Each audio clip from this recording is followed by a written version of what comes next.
जय भीम नवोबुद्धा दोस्तों, मैं राहुल नागपाल और आप देख रहे हैं राहुल लाइव 85। घड़ी में 10 बज चुके हैं और आज जैसा मालूम है आपको कि 27 तारीख थी और 27 तारीख को आदरणीय बहन कुमारी मायावती जी ने समीक्षा मीटिंग बुलाई थी। और समीक्षा मीटिंग में 2 लोगों को खास तौर से बुलाया था, एक तो विधानसभा के अध्यक्ष और जो उस विधानसभा से चुनाव लड़े थे यानी कि प्रत्याशी, और कुछ खास लोग थे जिनको आमंत्रित किया गया था।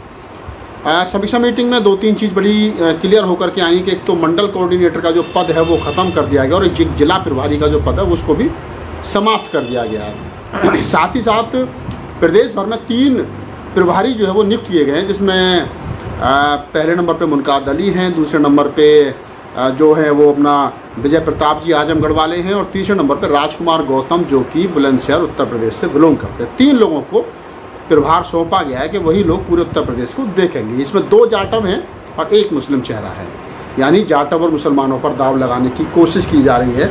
अभी आधा घंटे पहले 1 घंटे पहले मैंने अपने फेसबुक पेज पर लिखा था कि आज की समीक्षा मीटिंग से आप लोग कितने संतुष्ट हैं, तो लगभग 90% लोगों का जवाब जो है उसमें ये आया है कि हम इस समीक्षा मीटिंग से खुश नहीं हैं। कारण बहुत सारे हो सकते हैं, लेकिन ये मैं कह सकता हूँ कि 90% लोगों ने मेरी फेसबुक पेज पर ये कहा है कि आज की समीक्षा मीटिंग से हम लोग खुश नहीं हैं, क्योंकि लोगों को बड़े बदलाव की उम्मीद थी। लोग सोच रहे थे कि कुछ बड़ा बदलाव हो। मैंने भी 10 पॉइंट लिखे थे, वो आप लोगों ने पढ़े थे और बड़ा उनको सराहा भी था। बात यहाँ पर ये निकल करके आती है कि राजकुमार गौतम, विजय प्रताप और मुनकाद अली में कई लोगों से फ़ोन आए और फ़ोन पर लोगों ने कहा कि ये वो लोग हैं जिनके कहने से गली के लोग भी वोट ना दें, तो फिर उनको पदभार क्यों सौंपा जा रहा है। राजकुमार गौतम साहब के बारे में आपको मालूम है कि चुनाव के बाद में जो बरेली में एक मीटिंग हुई थी, एक प्रोग्राम था, उस प्रोग्राम में राजकुमार गौतम जी के साथ धक्का मुक्की और पब्लिक में उनके प्रति बहुत ज़्यादा नाराज़गी थी और पब्लिक ने उनको नकार दिया। पब्लिक ने उनके साथ एक तरीके से गो बैक के नारे लगाए इस प्रोग्राम में। उसके बावजूद भी बहन जी का विश्वास जो है उन पर अडिग है और उनको मुख्य प्रभारियों में उनको नियुक्त जो है वो किया गया। 3 प्रभारी जो बनाए गए उनमें राजकुमार गौतम साहब भी हैं। उत्तर प्रदेश में बुलंदशहर डिस्ट्रिक्ट से हैं। बहुत सारे आरोप उनके ऊपर लगते रहे हैं बुलंदशहर सीट को लेकर के, जो पीछे टिकट वितरण को लेकर के भी बड़े उनके, और राजकुमार गौतम, प्रदीप जाटव और उधर शमसुद्दीन राय जिनको बिहार सौंप दिया गया, अभी बिहार से बाद में शायद बंगाल भेज दिया गया है या अन्य किसी प्रदेश में भेज दिया गया है। तो ये बड़ी बात है कि उन्हीं लोगों पर दाव लगाया गया जो लोग पहले से कहीं ना कहीं काम कर रहे थे पार्टी में और जिनकी कार्यशैली से जो कार्यकर्ता है वो नाखुश थे। उन्हीं लोगों पर दाव लगाया। नए लोगों को मौका जो है वो नहीं मिला है। हालांकि इन फ्यूचर मिल सकता है, नहीं मिलेगा, भविष्य के गर्भ में बहुत सारी चीज़ें हैं। मुनकाद अली जी मेरठ किठौर से बिलोंग करते हैं। मेरठ का जो इलाका है पश्चिमी उत्तर प्रदेश में मुस्लिम बाहुल इलाका है, और बहन जी अपने संबोधन में 11 तारीख को चुनाव के नतीजों के बाद में कह चुकी थी कि हमको मुस्लिम समाज ने वोट नहीं दिया। हालांकि लोगों में गुस्सा था कि बहन जी को ये भी कहना चाहिए था कि जिस प्रबुद्ध सम्मेलन पर सबसे ज़्यादा दाव खेला गया वो प्रबुद्ध सम्मेलन में, यानी ब्राह्मणों ने भी हमको वोट नहीं दिया। लेकिन बहन जी ने ब्राह्मणों के बारे में कोई बात नहीं कही और उन्होंने मुसलमानों के लिए कहा कि मुसलमानों ने हमें वोट नहीं दिया।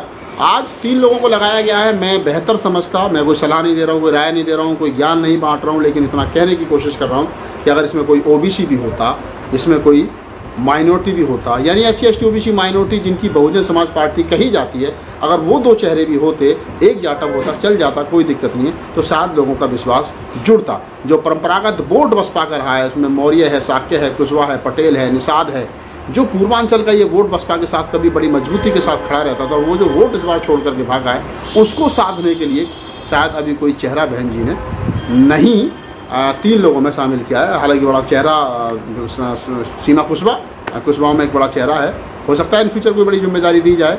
युवाओं में बहुत सारे चेहरा थे। सिकंदर बौद्ध के बारे में लोगों में कहा जा रहा था वो भीम आर्मी के प्रदेश अध्यक्ष रहे, छोड़ करके आए, उनको जिम्मेदारी मिलनी चाहिए थी।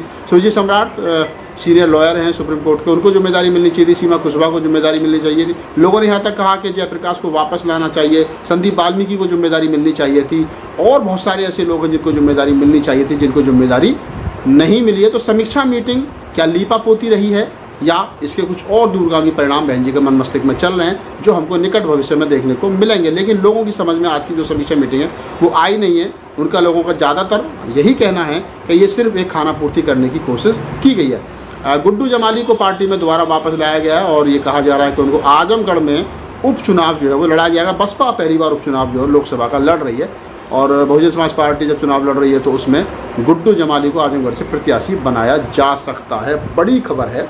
और बड़ी खबर इसलिए भी है क्योंकि एक तो गुड्डू जमाली प्रत्याशी होंगे और दूसरी बात यह है कि बसपा उपचुनाव लड़ रही है।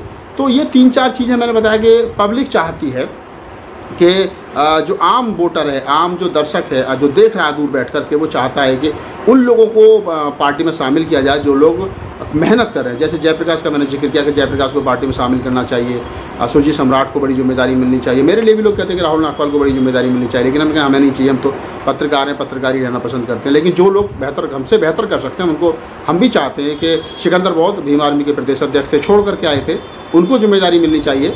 नहीं मिली है, हो सकता है भविष्य में मिले, लेकिन आज उनको जिम्मेदारी मिलनी चाहिए थी। सीमा कुशवाहा को जिम्मेदारी मिलनी चाहिए थी, और बहुत सारे लोग हैं जिनको जिम्मेदारी देकर के पार्टी को मजबूत किया जा सकता है। पूर्वांचल का कोई बड़ा चेहरा हमारे पास नहीं है अभी भी।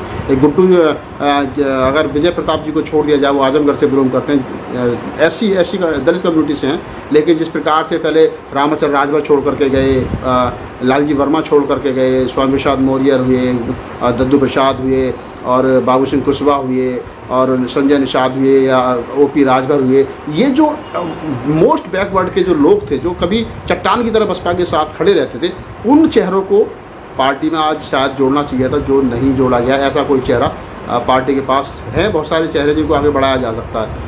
बताया तो ये भी जा रहा है कि आकाश आनंद को निकट भविष्य में और भी बड़ी जिम्मेदारी जो है वो मिल सकती है। तो लोगों का हालांकि ये भी कहना है कि परिवार को पार्टी से मान्यवर साहब काशीराम की तरह दूर रखना चाहिए, लेकिन बहन जी परिवार के मुँह में हैं, इसलिए शायद पार्टी पार्टी से परिवार को दूर नहीं रख पा रही है।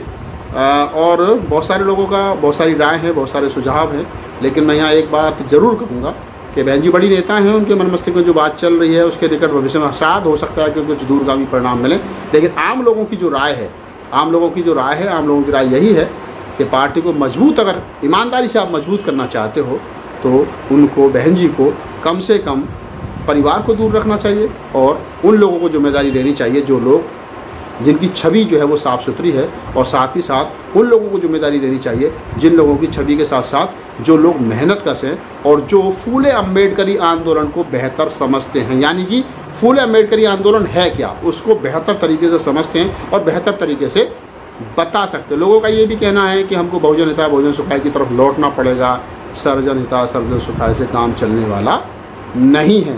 हालांकि ये पार्टी का डिसीजन है, पार्टी के बड़े लोगों का डिसीजन है कि वो कहाँ और किस पैमाने पर, किस प्लेटफॉर्म पर खड़े होकर के राजनीति करेंगे, वो खुद तय करेंगे।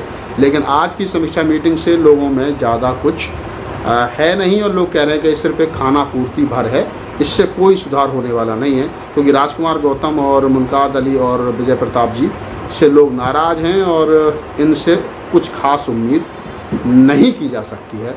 तो ये वीडियो आज की समीक्षा मीटिंग में मैंने बनाया। आपको वीडियो हमारा कैसा लगा? अच्छा लगा तो इसको आगे बढ़ाइए। फेसबुक पर पेज पर देख रहे हो तो हमारे फेसबुक पेज को फॉलो कीजिए। यूट्यूब पर नए हो तो हमारे यूट्यूब चैनल को सब्सक्राइब कीजिए, और आप देखते रहिए राहुल लाइव 85। मैं राहुल नागपाल आपसे लेता हूँ विदा। जय भीम, नमो बुद्धाय।